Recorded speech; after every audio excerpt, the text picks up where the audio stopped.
రెండో అంతస్తు అపార్ట్మెంట్ ముందున్న బాల్కనీలో నిలబడి ఎదురుగా వస్తోన్న చల్లటి గాలిని తన్మయంగా కళ్ళు అరమూసి ఆస్వాదిస్తున్నట్టుగా శ్వాసించారు పరంధామయ్య గారు. ఏమైనా నా సొంతం అన్న ఊహ కలిగించే అనుభూతే వేరు అనుకున్నారు మనసారా. నాన్న ఇక్కడున్నారా? అమ్మ హారతి ఇస్తోంది, రండి పిలుస్తూ వచ్చింది సుకన్య. పరంధామయ్య గారు లోపలికి నడిచారు. హారతి కళ్ళకద్దుకున్నారు. ప్రసాదం నోట్లో వేసుకున్నారు. పూజకి గది ప్రత్యేకంగా ఉండాలి. ఎన్నేళ్ల కోరికో ఇది మొత్తానికి నెరవేర్చారు. పూజగది గోడలకి తగిలించిన 101 దేవుళ్ళ పటాలని భక్తిగా చూస్తూ ప్రసన్నంగా అన్నది భార్య ఆదిలక్ష్మి. ఆవిడ సాధారణంగానే అని ఉండొచ్చును గాని మొత్తానికి నెరవేర్చారు అన్న మాటలో ఏదో శ్లేష వినిపించి నవ్వుకుంటూ యువతలికి వచ్చారు పరంధామయ్య గారు. 5 ఏళ్ల క్రితమే కొన్నారు ఈ అపార్ట్మెంట్. ఇక్కడ ఉన్న సౌకర్యాల మీద ఇంట్లో వాళ్ళందరికీ ఆశే. తనకి మాత్రం ఆ ఇంటి మీద వచ్చే రాబడి మీద ఆశ. మరి మోసేవాడికే కదా తెలిసేది కావడి బరువు.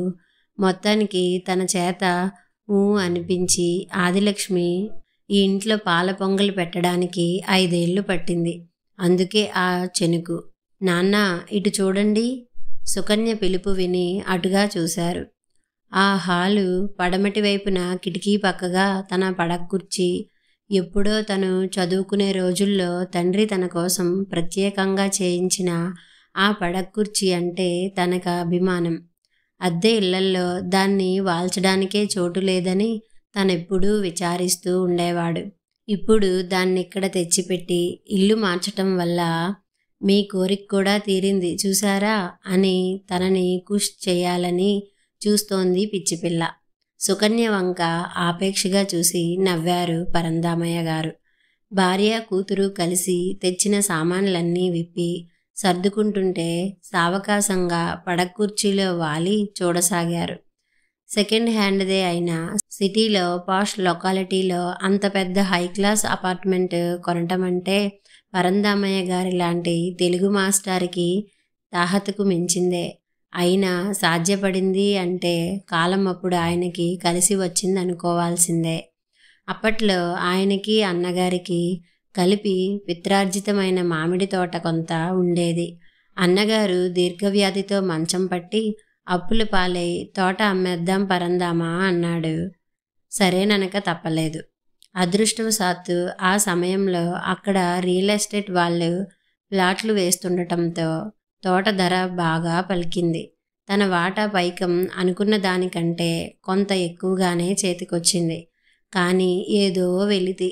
స్థిరాస్తి వెనక దన్నుగా ఉండి ధైర్యాన్నిచ్చేది ఈ కరెన్సీ చంచలం.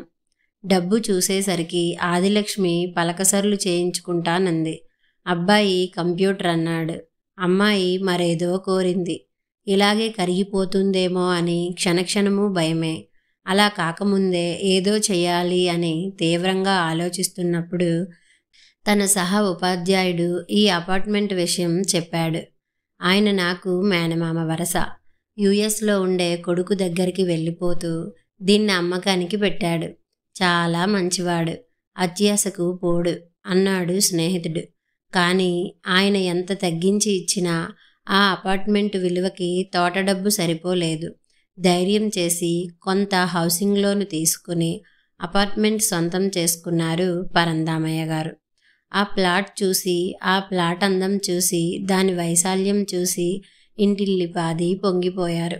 అది తమ నివాసం కొరకు కాదని, అమ్మేసిన తోట స్థానంలో మరొక ఆర్థిక వనరు కావాలనే ప్రయత్నంలో మాత్రమే కొనటం జరిగిందని, అంతేకాక దాని మీద బోలెడు అప్పుందని, దాన్ని తీర్చడం కోసమైనా అద్దెకివ్వక తప్పదని పరంధామయ్య గారి వివరణ విన్నాక నీరుగారిపోయారు. కానీ ఓ చిన్ని నమ్మకం వారి ఆశని పూర్తిగా అణగారిపోనివ్వలేదు. అంచేత బ్యాంక్ లోన్ తీరటానికి అందరూ పూర్తిగా సహకరించారు. అద్దె తక్కువని సిటీ పొలిమేరల్లో ఉన్న కాలనీలో చిన్న వాటాలోకి కాపురం మార్చారు. ఇంటి ఖర్చు ఇంతకంటే తగ్గించటం ఎవరి వల్ల కాదు అన్న లెవెల్లో పొదుపు చేసేది ఆదిలక్ష్మి. కొడుకు హరి 25 కిలోమీటర్ల దూరంలో ఉన్న కాలేజీకి 2 బస్సులు మారి వెళ్ళేవాడు. ఇక సుకన్య కాలేజీ నుంచి రాగానే చుట్టుపక్కల పిల్లలకి ట్యూషన్లు చెప్పేది. ఏమైతేనేం అందరి కృషి ఫలించింది. 8 ఏళ్లకు గాని తీరదనుకున్న బ్యాంక్ లోను 5 ఏళ్లకే తీరిపోయింది. భూభారాన్ని దింపుకున్న ఆదిశేషుడిలా తేలిక పడ్డారు పరంధామయ్య గారు. రుణబాధ తీరటం ఒక్కటే కాదు, అనుకున్నట్టుగా కొడుకుని ఇంజనీరింగ్లో చేర్పించారు. సుకన్య డిగ్రీ అయ్యాక కొన్ని కంప్యూటర్ కోర్సులు చేసి ఓ ఇన్స్టిట్యూట్లో జాబ్ సంపాదించుకుంది. ఇన్ని విజయాలు సంతోషపెడుతున్న సమయంలో భార్య పిల్లలు ఇంకా ఈ ఇరుకింట్లో అవస్థలు పడాలా, ఇకనైనా సొంతింట్లో సుఖపడదాం అని అభ్యర్థించేసరికి కాదనలేకపోయారు. అలా ప్రత్యేకంగా పూజగది ఉన్న తమ సొంత ప్లాట్లో ఆదిలక్ష్మి పాలు పొంగించింది. తెల్లవారుతూనే ఎదురైంది సమస్య. ఏం మనుషులో ఏమిటో పక్క మీది దుప్పటి దులిపి మడతేస్తూ గొనుక్కుంటోంది ఆదిలక్ష్మి. ఏమైంది? అప్పుడే మేల్కొని అరచేతిలో శ్రీరామ చుట్టుకుంటున్న పరంధామయ్య గారు అడిగారు. పాలవాళ్ళెవరైనా కనపడతారేమోనని ఇందాక వీధి తలుపు తీసి చూశానా? ఆ చివరి ప్లాట్ ఆమె నైటీలో బయటకొచ్చింది. పాలబూత్ దగ్గరలో ఎక్కడుంది అక్కగారు అని అడిగాను. తప్పేముంది చెప్పండి. నన్ను పురుగుని చూసినట్టు చూసి నాకిట్లా వరసలు కలపడం నచ్చదు అని కొట్టినట్టు చెప్పి తలుపేసుకుంది. తల తీసినట్టనిపించిందండి నాకు, చిన్నబుచ్చుకున్న మొహంతో అన్నది ఆదిలక్ష్మి. ఆమెకు తమ పాత ఇంటి పరిసరాలు మనసులో మెదిలాయి. కొత్తగా అద్దెకి దిగిన వాళ్ళకి చుట్టుపక్కల వాళ్ళు ఎంత సహాయపడతారని పాలవాడిని కుదిర్చి పని మనిషిని మాట్లాడి పేపర్ వాడికి చెప్పి ఏం కావాలన్నా మొహమాట పడకుండా అడగమని. ఇదేమి పద్ధతో నిట్టూర్పు ఆగలేదు ఆదిలక్ష్మికి. దాదాపు ఇలాంటి అనుభవమే 2 రోజుల తర్వాత పరంధామయ్య గారికి ఎదురైంది. ప్రత్యూషానికి ముందరే కాస్త దూరం నడిచి రావటం ఆయనకి అలవాటు. కొత్త ఇంటికి మారాక ఆ అలవాటుని పునరుద్ధరించుదామని ఆ రోజు బయటకు వచ్చారు. అదే సమయానికి ఎదురింటాయన ఇంట్లోంచి యువతలకి వస్తూ కనిపించాడు. మంకీ క్యాప్, మెడకి మఫ్లర్లు, చేతిలో స్టిక్కు. ఆయన వాకింగ్కేనని అర్థమైంది. ఈ ఇంటికి వచ్చాక ఆయన్ని పలకరించే సందర్భం చిక్కలేదింతవరకు. నా పేరు పరంధామయ్య, ఆ ప్లాటు మాదే. విఠలరావు గారు ఇంతవరకు ఇందులో రెంట్కు ఉండేవారు. సొంత ఇంట్లో ఉండాలని ఇప్పుడు మేమే వచ్చేశాం అన్నారు ఆయన్ని చూస్తూ పరిచయపూర్వకంగా నవ్వుతూ. ఆయన నవ్వలేదు, కళ్ళు మాత్రం యగాదిగా చూశాయి. ఓ నువ్వేనా ఆ తెలుగు మాస్టారు అన్నాడు నొసలెగరేస్తూ. చివుక్కుమంది మనసు. కానీ అంత తొందరగా తొనికే స్వభావం కాదు కనుక పట్టించుకోనట్టుగా మందహాసం చేశారు. అవును, పదండి నడుస్తూ మాట్లాడుకుందాం అంటూ ముందుకడుగేశారు. కానీ ఆయన ఆ మాట విననట్టుగానే గబగబా ముందుకు వెళ్ళిపోయాడు. చివరి ప్లాటు లాయర్ని కేకేశాడు. ఇద్దరూ కలిసి లిఫ్ట్ వైపు నడిచారు. స్తబ్దుగా అయిపోయారు పరంధామయ్య గారు. అంతలోనే తేరుకున్నారు. అవునులే, నా స్థాయి వేరు, ఆయన స్థాయి వేరు. ఇరుగు పొరుగు అయినంత మాత్రాన నాతో కలిసి అడుగులు వేయాలని ఎక్కడుంది? వెలితిగా నవ్వుకున్నారు. ఆ క్షణంలో ఆయనకు భార్యకు గుర్తొచ్చినట్టుగా తాము ఉండొచ్చిన కాలనీ వాసులు తలపుకొచ్చారు. తనతో పాటు నడవటం కోసం వీధి చివర తన కోసం నిరీక్షిస్తూ ఉండేవాడు పోస్టు మాస్టారు ముకుందం. తను రావటం చూస్తే స్వయంగా అరుగు దిగివచ్చి గేటు తీసేవాడు తన ఇంటి యజమాని. ఇరుగు పొరుగు మాస్టారు గారు అంటూ తన వృత్తికో విలువని, తనకో పెద్దరికాన్ని ఇచ్చేవాళ్ళు. ఆ గౌరవం, ఆ మర్యాద అన్ని చోట్ల లభిస్తాయని ఆశించటం తన అవివేకమే. నిర్వేదంగా మెట్లవైపు నడిచారు పరంధామయ్య గారు. ఇక హరికి, సుకన్యకి కూడా ఇక్కడ పరాయి దేశంలో ఉన్నట్టు ఒంటరితనంగా అనిపిస్తోంది. వాళ్ళ వయసు పిల్లలు లేక కాదు. ఎదురు ప్లాటులో నందిని సుకన్యతోటిదే. ఎదురైనప్పుడు తను నవ్వినా తిరిగి నవ్వదు. హాయ్ అంటే తప్పదన్నట్టు పెదాలు కదిలిస్తుంది. ఆ చివరి ప్లాటు వకీల్ గారమ్మాయి రాణి అయితే మరీను చూయింగం నములుతూ వెస్ట్రన్ మ్యూజిక్ హమ్ చేస్తూ తన ఉనికినే గమనించనట్టు పక్క నుంచే వెళ్ళిపోతుంది. పోనీ వాళ్ళ నేచరే అంతా అనుకుందామా అంటే సాయంత్రాలు వాళ్ళిద్దరూ రోడ్డు వైపు బాల్కనీలో చేరి గంటల తరబడి హస్కు కొట్టడం తను చూస్తూనే ఉంది. తనంటేనే ఆ ఉపేక్ష. ఎందుకని? వాళ్ళకంటే ఎందులో తీసిపోయింది? తను డిగ్రీ చేసింది, ఏటొచ్చి వాళ్ళు పీజీ చేస్తున్నారు, తను ఉద్యోగం చేస్తుంది. పోనీ అందంలో సరితూగనా అంటే తన ముందు వాళ్ళిద్దరూ తీసికట్టే. మరెందుకు తనను దూరంగా ఉంచుతున్నారు వాళ్ళు? సుకన్య వాళ్ళతో కలిసిపోవటం ఎలాగా అని ఆరాటం. హరిది సేమ్ ప్రాబ్లం. అదే ఫ్లోర్లో మెడిసిన్ చదువుతున్న ప్రదీప్ ఉన్నాడు. లాలో జాయిన్ అయిన రాకేష్ ఉన్నాడు. ఎదురింట్లో భరత్ తన కాలేజీనే, తన బ్రాంచే. కనిపించినప్పుడు హాయ్ అంటారు, పలకరిస్తే 2 నిమిషాలు ఏదో టాపిక్ మాట్లాడతారు, చిరునవ్వు విసురుతారు. కానీ ఎవరిలోనూ తనతో స్నేహం చేయాలనే అభిలాష కనిపించదు. ఆ వైఖరికి కారణం తెలుసు, అంతస్తుల మధ్య తారతమ్యం. వాళ్ళు తను జీన్స్ వేసుకుంటారు. తన జీన్స్ 300, వాళ్ళది 3000. బస్సు కోసం తను స్టాప్లో పడిగాపులు పడుతూ ఉంటే వాళ్ళు తన మీదో లుక్కు పడేసి బైక్ మీద జుమ్మని దూసుకుపోతారు. అది తేడా. వాళ్ళున్న అంతస్తులో నివాసమున్నంత మాత్రాన సరిపోతుందా? కనీసం పై కన్నా ఆ అంతస్తుకి తగినట్టు మెరుగులు పెట్టుకోవద్దా? కానీ తనకది సాధ్యపడుతుందా? హరి అంతరంగం ఇది. 3 నెలలు గడిచేటప్పటికి బయటి వాతావరణంలో కొద్దిపాటు మార్పొచ్చింది. ఎదురు ప్లాటు పెద్ద మనిషి తను వాకింగ్కు వెడుతూ రావయ్యా మాస్టారు అని పరందామయ్య గారిని ఆహ్వానిస్తున్నాడు. కాకపోతే దారి పొడుగున ఆయన వక్త, ఈయన శ్రోత, ఒక్కడుగు వెనగ్గా. ఆదిలక్ష్మికి కూడా కాలక్షేపం బాగానే అవుతోంది.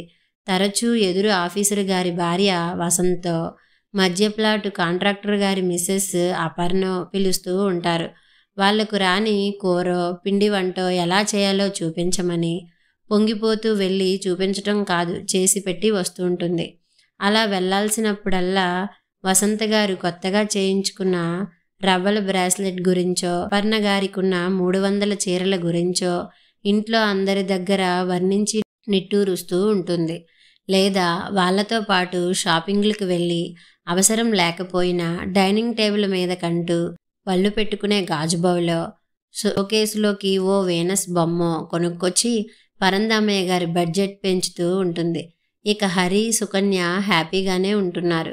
సుకన్య కంప్యూటర్ పరిజ్ఞానం ఆమెకే ఉపకరించిందనుకోవాలో, చివరి ప్లాటు లాయరు గారికే అనుకూలించిందనుకోవాలో గాని ఆయన దగ్గర పనిచేసే కర్కులిద్దరూ ఒకే మాట సెలవు పెట్టడం మూలాన సుకన్య ఆయన దృష్టిలో పడింది. చూడమ్మా, నీకు ఖాళీ ఉన్నప్పుడు కాస్త ఈ డాక్యుమెంట్లు ఫైల్లో లోడ్ చేసి పెడుదు అను, ప్రింటర్లో ఈ ఫారాలు కాపీలు తీసిపెట్టమ్మా అను ఇంటి దగ్గరికి వచ్చి మరీ అడుగుతున్నాడు. ఆయనంతటి లీడింగ్ లాయరు వచ్చి అడగటమే చాలు, కాదనటం ఒకటా? సుకన్య హడావిడి పడుతూ చేసి పెట్టొస్తూ ఉంది. దానాదీనా ఆ ఇంటితో సుకన్యకి చనువు ఏర్పడింది. ఇప్పుడు రాణి ఆమెకి ఎంతో క్లోజ్ అయిపోయింది. షాపింగ్లకి, సినిమాలకి వెంట తీసుకువెడుతుంది. తండ్రికి సాయం చేస్తున్నందుకు అని చెప్పకుండా చిన్ని చిన్ని గిఫ్టులు కొనిపెడుతూ ఉంటుంది. తమ బోటి ఈ తరం అమ్మాయిలు నడకలోనూ, మాటలోనూ, చూపులోనూ, వేషధారణలోనూ ఎంత మోడ్రన్గా, ఎంత డైనమిక్గా ఉండాలో ఎడ్యుకేట్ చేస్తూ ఉంటుంది. విత్తనాలు నాటుకునే తరుణం అవి తిండి గింజలైనా, మత్తు గింజలైనా చక్కగా మొలకెత్తుతాయి. సుకన్య ఇప్పుడు చాలా ఉత్సాహంగా ఉంటోంది. హరి ఈ మధ్య ఇంటికి అప్పుడప్పుడు త్వరగా వస్తున్నాడు. ఏరా అంటే, భరత్ బైక్ మీద లిఫ్ట్ ఇచ్చాడమ్మా, 10 నిమిషాల్లో వచ్చేశాను. బస్సులో ఆ తొక్కిసలాటలో నిలబడలేక చెమటతో తడిచి ముద్దయి చచ్చేవాణ్ణి. ఇవాళ హాయిగా ఉంది అంటాడు హుషారుగా. మొత్తానికి అందరూ హ్యాపీ. ఒక్క పరందమ్మయ్య గారికే ఎందుకో ఏదో నచ్చట్లేదు. తాము కష్టాలు పడ్డారు, కష్టాల్లో బతికే వాళ్ళ మధ్య బతికారు. కష్టపడ్డమంటే ఎంత కష్టమో తెలిసి స్పందించారు. ఇప్పుడు కష్టమంటే ఏమిటో తెలియని వాళ్ళ దగ్గరికి వచ్చి పడ్డారు. ఈ మార్పు తమకి మేలు చేస్తుందా, చెడుకు దారి తీస్తుందా? పోన్లే, ప్రస్తుతానికి ఎలాగోలా అడ్జస్ట్ అయ్యారు, అది చాలు అనుకున్నారు. మధ్యతరగతి మనస్తత్వంతో ఎప్పట్లాగే సమాధాన పడిపోతూ, అమ్మా ఇవాళ శాలరీ అందుతుంది, సాయంత్రం అటు నుంచి అటే షాపుకి వెళ్ళి బట్టలు తెచ్చేసుకుంటాను, సరేనా? కాస్త ఆలస్యమైనా కంగారు పడకు, తల్లితో చెబుతోంది సుకన్య. 10 రోజుల్లో సంక్రాంతి, అది హడావిడి. దిద్దిన స్లిప్ టెస్ట్ పేపర్లు కట్టకడుతోన్న పరంధామయ్య గారు విన్నారు ఆ మాట. అదేమిటి, అమ్మతో కలిసి వెళ్ళవా? తను తెచ్చుకోవాలిగా. ఇప్పటి వరకు తల్లి కూతుర్లిద్దరూ కలిసి వెళ్ళటమే అలవాటు మరి. ఊహు, అమ్మ అపర్ణ గారితో వెడుతోందట మధ్యాహ్నం. రాణి సాయంత్రం మా ఇన్స్టిట్యూట్కి వస్తానంది. మేమిద్దరం చేద్దామనుకుంటున్నాం షాపింగ్, చెప్పింది సుకన్య. హతోస్మి అనుకున్నారు పరంధామయ్య గారు. స్కూల్కు వెళ్లే ముందర ఆదిలక్ష్మి చేతికి డబ్బిచ్చారు. అన్నయ్యకి వదినకి కూడా బట్టలు తీసుకోవాలి, గుర్తుందిగా అన్నారు హెచ్చరింపుగా. ఆ అన్నది ఆదిలక్ష్మి. తిరిగి ఆయన సాయంత్రం స్కూల్ నుంచి ఇల్లు చేరేసరికి తల్లి కూతుళ్ళిద్దరూ ప్యాకెట్లు విప్పి ఒకరు తెచ్చినవి ఇంకొకరికి చూపించుకునే ముచ్చట్లో ఉన్నారు. సుకన్య తెచ్చుకున్న బట్టలు చూసి ఫక్తు శాకాహారి విస్తట్లో చికెను ముక్క చూసినట్టు విస్తుపోయారు పరంధామయ్య గారు. 2 షేడ్లలో ఉన్న జీన్స్, వాటి మీదకి ఏవేవో వెర్రిమొర్రి రాతలు ప్రింట్ చేసి ఉన్న టీషర్ట్లు, బ్లాక్ కలర్ మిడ్డీ, దానిమీద గులాబీ రంగు టాపు, చీరో పితే చుడిదారో తప్ప ఇప్పటి వరకు మరోటి కట్టి ఎరుగని కూతురా ఇవి తెచ్చుకున్నది. పాత కాలనీలో అయితే అందరివి బీసీ కాలం వాలకాలే. అక్కడున్నప్పుడు ఇలాంటివి చూస్తే ఎబ్బెట్టనిపించేవి నాకు కూడా. ఇక్కడిలాంటివి వేసుకోకపోవటమే ఎబ్బెట్టుగా ఉంటోంది. రోమ్లో రోమన్ లాగే ఉండాలి కదా, అందుకే ఇవి తెచ్చుకున్నాను. బాగున్నాయి కదా నాన్న? రాణి అయితే నా సెలక్షన్ మార్వలస్ అంది. ఉలుకు పలుకు లేకుండా చూస్తున్న తండ్రికి అడగకుండానే సమాధానమిచ్చింది సుకన్య. మంచి పనిచేశావు. పిల్లలు ఏ కాలానికి తగ్గట్టు ఆ కాలంలో ఉండటమే ఆరోగ్యం. ఈ మాటలన్నది తండ్రి కాదు, తల్లి. సారీ నాన్న, ఈ నెల శాలరీలో ఏం మిగల్లేదు. ఏ మాత్రం విచారం లేకుండా విచారాన్ని వ్యక్తం చేసి చేతిలో బట్టల్ని మురిపంగా చూసుకుంటూ వెళ్ళిందక్కడి నుంచి సుకన్య. తరువాయి భాగంగా తను తెచ్చిన చీరల్ని భర్త ముందుంచింది ఆదిలక్ష్మి. అవి చూస్తే మతిపోయింది పరంధామయ్య గారికి. ఆవిడ ఎప్పుడు కొనుక్కున్నా 400లో వచ్చే ఏ సెమీ గద్వాలు చీరో మ్యాక్సిమం. అలాంటిది 4000 పెట్టి పట్టుచీర ఒకటి. కొట్టొచ్చినట్టు కనబడే రంగంటేనే అబ్బే అనే మనిషి జరీ దారంతో నిండా ఎంబ్రాయిడరీ చేసిన ఇంకో సిల్క్ చీరొకటి తెచ్చుకున్నదంటే నిలువుగుడ్లు పడుతున్నాయి ఆయనకని కనిపెట్టేసింది ఆదిలక్ష్మి. ఏం చేయమంటారు, ఆ అపర్ణ గారు పట్టుపట్టి కూర్చుంది. ఈ చీర మీ పసిమి ఛాయకి బ్రహ్మాండంగా ఉంటుందంటూ తీసుకునేదాకా వదిలింది కాదు. ఇప్పుడు అందరూ ఇవే, నాకు కూడా కట్టుకోవాలనిపించింది. మీకిష్టముండదని తెలుసు, నొచ్చుకుంటున్నట్టుగా అంది. మరి వదిన వాళ్ళకి బట్టలు? గొంతు పెగుల్చుకుని అడిగారు పరంధామయ్య గారు. సర్లేండి, మీరిచ్చిన డబ్బు ఈ చీరలకి మొదటి వాయిదా కట్టడానికే సరిపోయింది. వాటికి కూడా ఎక్కడ అప్పు చేయను. చీరలు చేతికి తీసుకుని పైకి లేస్తూ ఒక్కసారికి వాళ్ళకి పంపకపోతే కొంపలంటుకుపోవులేండి, తేలిగ్గా అంటూ వెళ్ళింది ఆదిలక్ష్మి. నోట మాట రాలేదు పరంధామయ్య గారికి. మౌనంగా వెళ్ళి పడకుర్చీలో కూర్చుండిపోయారు. ఎప్పుడు వచ్చాడో హరి తండ్రి దగ్గరకు స్టూలు లాగి కూర్చొని తండ్రి చేతి మీద చేయి వేశాడు. నాన్న వేదనా భారాన్ని మోస్తున్నట్టు రెప్పలు మూసుకున్న పరంధామయ్య గారు కళ్ళు తెరిచి ఏమిటన్నట్టు చూశారు. నాకీ పండక్కి బట్టలు వద్దులే నాన్న. తన బాధని అర్థం చేసుకున్న కొడుకు మీద వాత్సల్యం పెళ్ళు బీకిందాయనలో. చెయ్యెత్తి కొడుకు తల మీదుంచి పర్లేదులే హరి, ఈసారికి ఎలాగో సర్దుబాటు చేస్తాలే అనబోయారు మృదువుగా. నాకు బైకు కావాలి నాన్న, హరి వాక్యం పూర్తి చేశాడు. ఓర్ని, వీడు వాళ్ళలో ఒకడేనా? నీకు గాని పిచ్చెక్కిందా? బైక్ అంటే మాటలనుకుంటున్నావా? 60-70 వేలు ఎక్కడి నుంచి తెమ్మంటావు? ఒక్కసారిగా బరస్ట్ అయ్యారు పరంధామయ్య గారు. ఎన్నడూ లేంది ఆయన గొంతు పెంచేసరికి గదిలో ఉన్న ఆదిలక్ష్మి, సుకన్య పరిగెత్తుకొచ్చారు. మీరు ఒక్కసారిగా ఏం కట్టక్కర్లేదు, వాయిదాలుగా నెలకింతని కట్టొచ్చు. మొహం ముడుచుకునే తమకి అనుకూలమైన పద్ధతి ఒకటి ఉందని తెలియజేశాడు హరి. అవును నాన్న, మన వీలును బట్టి 1-2 ఏళ్లలో తీర్చేయొచ్చు. సంగతి తెలిసి అన్నకి వంతపాడింది సుకన్య. మరికనేం అన్నది ఆదిలక్ష్మి, తను వాళ్ళ పక్షమే అన్నట్టు. ఒక్కసారిగా నీరసపడిపోయారు పరంధామయ్య గారు. ఒంటరితనంగా నిస్సహాయంగా అనిపిస్తోంది. ఎంత ఒబ్బిడిగా, ఎంత బాధ్యతగా ఉండేవాళ్ళు, ఎంత మారిపోయారు వీళ్ళు. ఈ శక్తికి తగని పరుగులు ఎక్కడిదాకా చాప ఉన్నంత వరకే కాళ్ళు చాపుకోవాలనే సూత్రాన్ని మరిచిపోయారా? ఎందుకిలా తయారయ్యారు మీరు? అలివి మాలిన ఆ కోరికలేమిటి? స్తోమతకి మించిన ఆ ఖర్చేమిటి? మీరేం చేస్తున్నారో మీకైనా తెలుస్తోందా? అన్నారు ఉద్రేకాన్ని అణచుకుంటూ. ఇప్పుడంత తలకు మించిన ఖర్చేం చేశాం? తీక్షణంగా అడిగింది ఆదిలక్ష్మి. ఏమిటి అన్నీ నువ్వే అడుగుతున్నావా? ముగ్గురికి బట్టలు తెమ్మని డబ్బిస్తే ఒక్కదానివి తెచ్చుకున్నావు, పైగా ఇంకొంచెం అప్పు పెట్టి మరీ. ఈ వయసులో ఆ పట్టుచీర మీద అంత మోజేమిటి నీకు? సుకన్య అంతే, జీతమంతా తగలేసి ఆ జీన్స్ తెచ్చుకుంది. కొత్తగా ఆ అలవాటు దానికంత ముఖ్యమా? మిమ్మల్ని చూసి వాడు ఏకంగా బైక్ అడుగుతున్నాడు. ఈ వాయిదాలన్నిటికీ డబ్బెలా కట్టగలమన్న ఆలోచన ఏమన్నా ఉందా మీకు? ఇంతకీ మీ బాధంతా మీ అన్నా వదినలకి బట్టలు తేలేదనే కదా? అసలు ఈ తనకుమాలిన ధర్మాలన్నీ మానుకుంటే మీరు బెంగపడుతున్న ఆ వాయిదాలన్నీ నిక్షేపంగా కట్టొచ్చు. తనకు మాలిన ధర్మమా? ఏమంటున్నావు ఆదిలక్ష్మి? విస్తుపోతూ అడిగారు. అవును, అదే చెబుతున్నాను. నెల నెల ఖర్చులకంటూ మీరు పంపే డబ్బు ఆపేస్తే సరి. అయినా ఎన్నాళ్ళని ఒకరి సంసారాన్ని మరో సంసారం ఆదుకోగలదు? ఎవరి తిప్పలు వాళ్ళవి. మనకి పిల్లలు ఎదుగొస్తున్నారు.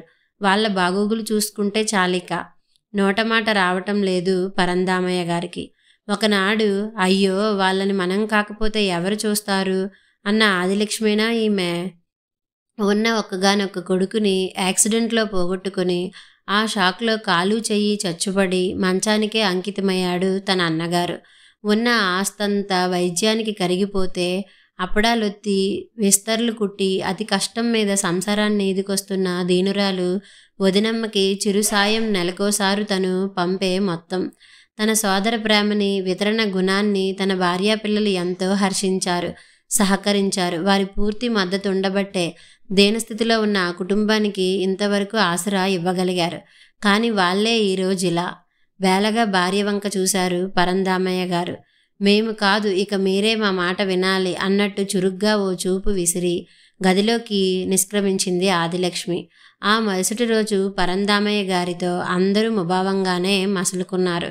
సాయంత్రం స్కూల్ నుంచి రాగానే భార్య మౌనంగా అందించిన టీ అందుకుంటూ అడ్వాన్స్ ఇచ్చేశాను చెప్పారు పరందామయ్య గారు గంభీరంగా. గప్పున వెలిగింది ఆదిలక్ష్మి మొహం. అక్కడే ఉన్న పిల్లల మొహాలు కూడా సంభ్రమంతో ఇంతయ్యాయి. బైకుకి అడ్వాన్స్ కట్టేశారన్నమాట. ఆహా, మొత్తానికి తండ్రిని తమ దారికి తెచ్చుకోగలిగాం. ఏం బైక్ నాన్న? ఎంత సీసీ? కలరేమిటి? ఖరీదంతా? నేను వచ్చేవాణ్ణిగా గుక్క తిప్పుకోకుండా అడుగుతున్న హరిని ఆపారు. అడ్వాన్స్ బైకు కాదు, అద్దె ఇంటికి. మొన్నటి వరకు మనమున్న కాలనీలోకే. ఎందుకు? అరిచారు ముగ్గురు. మనకు అనువైన చోటదే దృఢంగా అన్నారు పరందామయ్య గారు. కథ సమాప్తం.